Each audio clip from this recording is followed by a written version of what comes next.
সালাতে দোয়া কবুল হয়। সালাতে দোয়া কবুলের তিন জায়গা।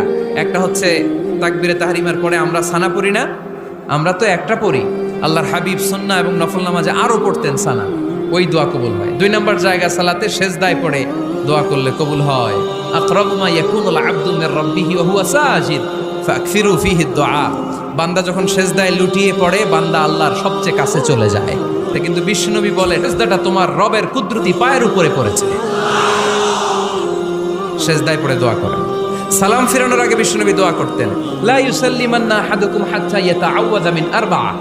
আল্লাহর হাবিব বললেন, চার জিনিস থেকে পানাহ না আছে আমার কোন উম্মত যেন সালাম না ফিরায়। তারা যেন পড়ে আল্লাহুম্মা ইন্নী আউযু বিকা মিন আযাবিল কবর, আউযু বিকা মিন আযাবি জাহান্নাম, আউযু বিকা মিন ফিতনাতিল মাহইয়া ওয়াল মামাত, আউযু বিকা মিন ফিতনাতিল মাসিহিদ দাজ্জাল।